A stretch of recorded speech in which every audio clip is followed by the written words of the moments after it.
de que esa coordinación no se haya dado.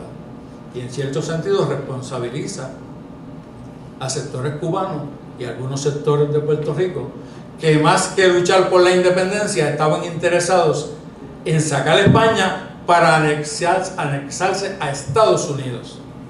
Y eran parte del mismo comité revolucionario en que participaba el Partido por la Independencia para el logro de la independencia de Cuba y Puerto Rico. Pero viniendo de Betances, es un elemento de mucha importancia el señalamiento que hace.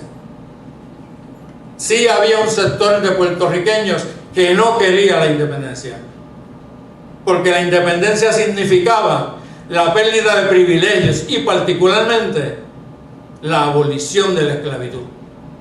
Y a ese sector no le convenía en ese momento y no estaba dispuesto a embarcarse en un proyecto independentista cuando eso podía tener consecuencias sobre su hechura económica.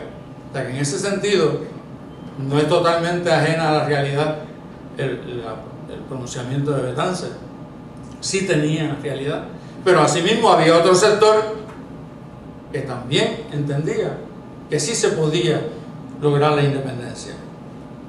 Falta de organización y preparación revolucionaria. Yo creo que ahí hay elementos de los estudios más científicos que se han hecho del Grito de Lares que apuntan hacia que había un problema de coordinación grave. En vísperas del Grito de Lares, Betances sale para Europa, después va a República Dominicana, después va a San Tomás, y segundo Ruiz Belvis, otro de los dirigentes, sale para Chile, y otro de los dirigentes de apellido Bauzá sale para Nueva York. ¿Quién iba a coordinar entonces en Puerto Rico la insurrección? Pues eso no está claro, y da la impresión de que con todo el apoyo que se había ido consiguiendo, las condiciones para la insurrección desde el punto de vista organizativo no estaban maduras. Obviamente las revoluciones no son relojes suizos que usted los pone y salen caminando sin ningún problema. Las revoluciones están compuestas por seres humanos con dificultades, con limitaciones, con fallas. Imagínense un país donde llegar de San Juan a Arecibo tomaba 3 o 4 días y viajar de Mayagüez a San Sebastián podía tomar 2 días a caballo, porque había tomado más tiempo. El servicio de comunicaciones era sumamente limitado, casi no había carreteras, lo que había eran caminos. Los caminos principales estaban vedados para el paso rutinario que no fuera de carácter comercial, porque habían postas de militares plantadas en esos caminos. Por lo tanto, el ir y venir no era sencillo para ningún grupo revolucionario que se planteara hacer una insurrección. O sea, estamos hablando de un país donde cerca del 90% de la gente no sabía leer ni escribir. Usted podía tirar 10.000 boletines, pero eran pasto para la lluvia, porque ¿quién los iba a leer? Alguien que sabía leer, se los leía, pero eso es en grupos más pequeños, más limitados. O sea, estamos hablando de unas condiciones materiales difíciles, muy complejas. Súmele que los 500 fusiles que iban a utilizar como avanzada se quedaron en un barco en San Tomás y nunca llegaron a Puerto Rico. Que las armas que un sector de revolucionarios de Nueva York iban a traer a Puerto Rico nunca llegaron,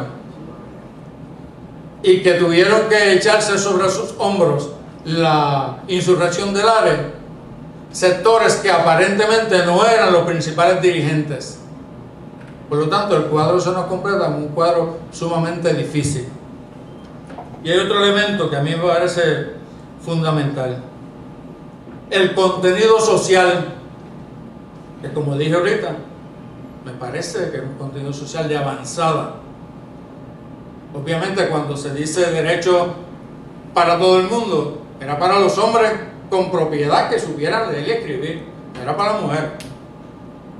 Y los esclavos se liberaban y podían participar siempre y cuando cumplieran dos condiciones: supieran leer y escribir y tuvieran propiedad y pagaran contribuciones.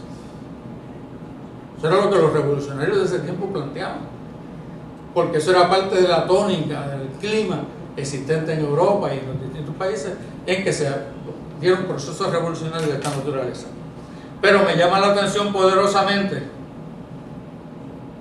que en el contenido social del Grito de Lares no se decretara la abolición inmediata de la esclavitud. Tenían esclavos en las filas, pero si estaban en las filas armados y participaban, se les daba la libertad.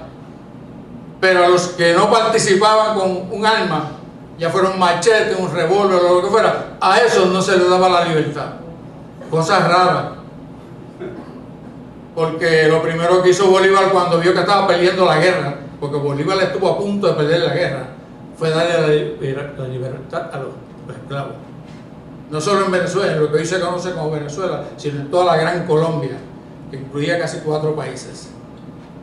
¿Por qué? Porque esa era la masa humana que podía derrotar a España si se armaba. En el caso de Cuba, que es extraño que Cuba sea en 1895 que declare su independencia formalmente. Tuvo una guerra de 10 años. Y como quiera, entonces con la invasión norteamericana tiene problemas para desarrollar su lucha de independencia. Y ustedes saben por qué fue que los cubanos, que tenían la fuerza para haberse liberado mucho antes, no lograron su independencia y quedaron para el final como Puerto Rico, por la negativa de los hacendados a dar la abolición de la esclavitud. Porque decían, el día que liberemos a los esclavos, esos negros van a venir con sus machetes y nos van a cortar la garganta a todos, hombres, mujeres y niños. Esa era la ideología que dominaba, que si liberaban a los esclavos iban a hacer fiesta por el odio acumulado de siglos contra los esclavistas. Y no es hasta que los hacendados cubanos se comprometen con José Martí y otra serie de dirigentes cubanos a dar a conceder la abolición de la esclavitud, que entonces la lucha por la independencia de Cuba tiene futuro. En el caso de Puerto Rico llama la atención, repito, poderosamente, que la primera medida no hubiese sido esa: se decreta la total y radical abolición de la esclavitud, para que entonces eso permitiera la integración. Eso pues es un elemento de contenido social que hay que analizar con mucho cuidado, porque da la impresión que aún dentro de las filas revolucionarias había sectores que apoyaban la independencia, pero no necesariamente apoyaban la total liberación de los esclavos, sino la apoyaban parcialmente. Y fíjense, no estoy hablando del hacendado común y corriente que camina por ahí, por el parking de Sociales. Estoy hablando de un abolicionista, uno de los dirigentes de la revolución puertorriqueña, Segundo Ruiz Belvis.